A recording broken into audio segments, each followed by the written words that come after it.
नमस्कार श्रोताओं, आज हम एक ऐसे विषय पर बात करने जा रहे हैं जो हमारे समाज, संस्कृति और आधुनिक भारत तीनों को जोड़ता है।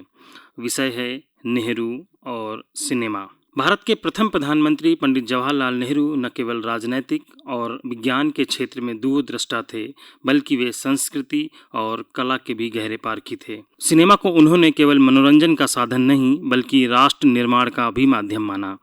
वे कहा करते थे, फिल्म एक शक्तिशाली माध्यम है जो विचारों को आकार देती है, समाज के मनोविज्ञान को दिशा प्रदान करती है। स्वतंत्रता के बाद भारत एक नए मोड़ पर खड़ा था।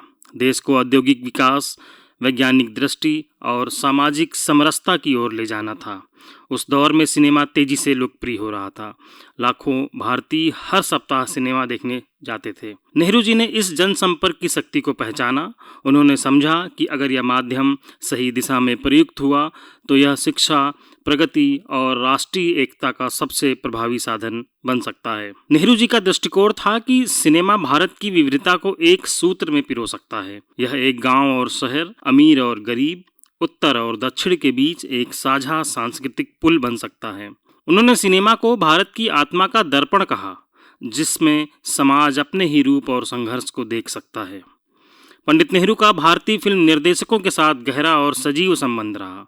वे सिनेमा निर्माताओं से संवाद करते थे, उनकी फिल्मों पर प्रतिक्रिया देते थे, समय समय पर मार्गदर्शन भी करते थे। 1950 के दशक में जब विमल रॉय, चेतन आनंद और सत्यजीत रे और राज कपूर जैसे निर्देशकों ने सामाजिक यथार्थ पर केंद्रित सिनेमा की नींव रखी, तब नेहरू ने उनके प्रयासों की सराहना करते हुए कहा कि भारत का फिल्मकार जब अपने समाज की सच्चाई दिखाता है, तभी वह सही अर्थों में कलाकार बनता है। सत्यजीत रे की प्रसिद्ध फिल्म पांथेर पांचाली जब बनी, तब उसके प्रदर्शन के पहले कुछ सरकारी अधिकारियों ने उसे बहुत गरीबी दिखाने के कारण निरुत्साहित किया। लेकिन जब नेहरू जी को फिल्म दिखाई गई तो उन्होंने कहा, अगर यह फिल्म भारत की सच्चाई दिखाती है तो उसे दुनिया को जरूर देखना चाहिए।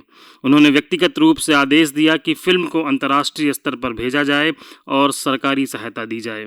यह वही क्षण था जिसने भारतीय समानांतर सिनेमा को विश्व पटल पर पहुंचा दिया।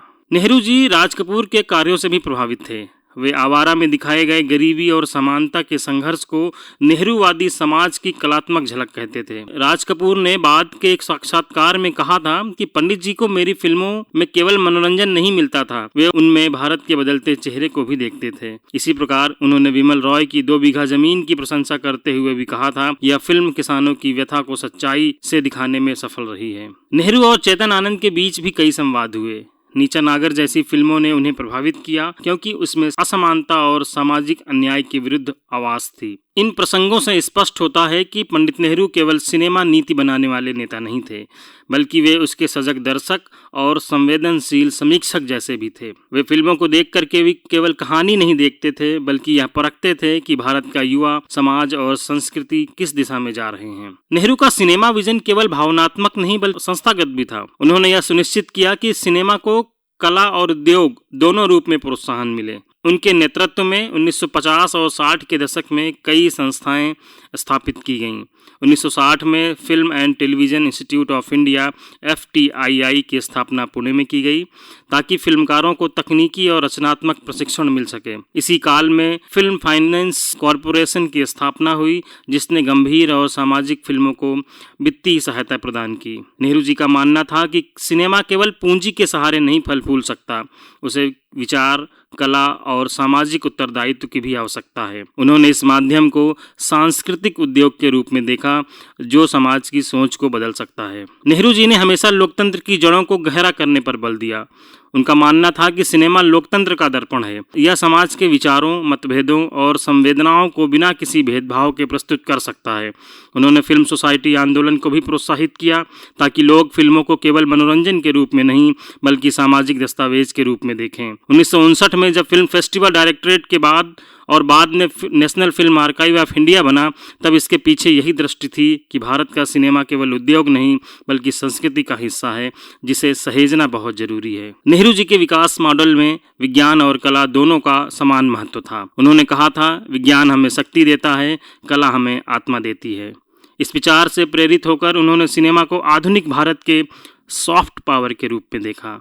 वे चाहते थे कि भारत की नई पीढ़ी सिनेमा के माध्यम से वैज्ञानिक दृष्टि, मानवता और सामाजिक समानता के आदर्शों को अपनाए।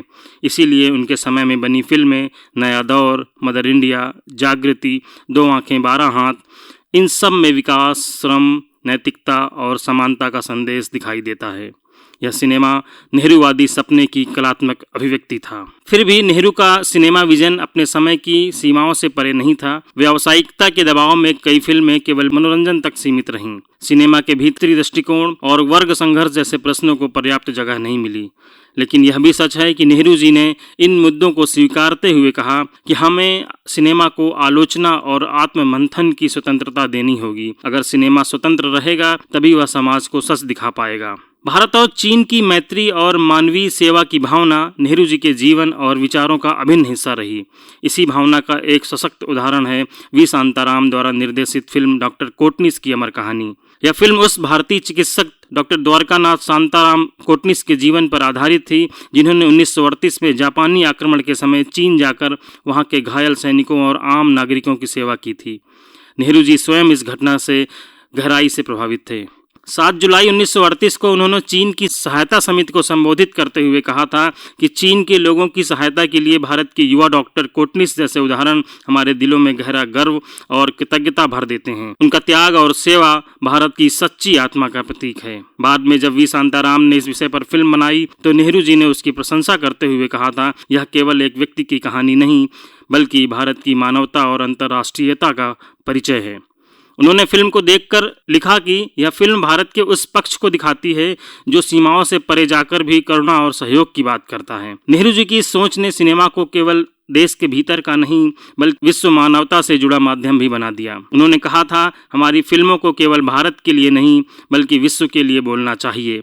यह दृष्टि सिनेमा को एक व्यापक मानवीयता से जोड़ती है, जहां कला, राजनीति और करुणा तीनों एक सूत्र में बन जाते हैं। आज जब सिनेमा डिजिटल हो चुका है, OTT प्लेटफॉर्म्स पर दुनिया भर की फिल्में देखी जा रही हैं, तब नेहरू का सिनेमा दर्शन और प्रासंगिक लगता है। उन्होंने कहा था, नई तकनीक को अपनाइए लेकिन अपनी आत्मा मत खोइए।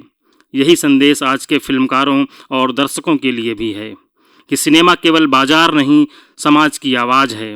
यह हमारे विचारों, भावनाओं और सपनों को जोड़ने वाला माध्यम है। पंडित नेहरू ने सिनेमा को जिस नज़र से देखा वह भारत की सांस्कृतिक चेतना की जड़ में बस चुका है। उन्होंने यह विश्वास दिया कि फिल्में समाज को बदल सकती हैं अगर वे सच्चाई, संवेदना और मानवता के साथ बनाई जाएं। आज जब हम कोई फिल्म देखते हैं तो उसमें कहीं न कहीं नेहरू के उस सपने की छाया दिखाई देती है। एक ऐसा भारत जो विविध है पर एक है, जो आधुनिक है पर अपनी जड़ों से जुड़ा हुआ है। कि बच्चों के फिल्म और मुल्कों में और देशों में अब अच्छे बनने लगे, और जो बड़ों का फिल्म होता है कितना ही अच्छा हो, वो मुमकिन है बच्चों के लायक ना हो। बड़ों को पसंद हो, बच्चों को ना हो, उठ जाए सो जाए उसको देखते देखते। इसलिए बच्चों के लिए अलग फिल्म बनानी चाहिए। करीब पहली कोशिश है बच्चों के लिए फिल्म बनाने की। हम इस नतीजे पे पहुंचे ना कि बच्चों की फिल्म बनने चाहिए हमारे देश में। और दूसरी बात यह कि अच्छे फिल्म होने चाहिए, क्योंकि दूसरी दर्जे की चीज कोई हम पसंद नहीं करते अपने देश की, अव्वल दर्जे की होनी चाहिए।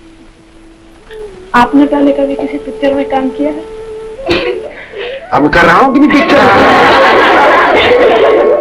आपका बहुत बहुत धन्यवाद।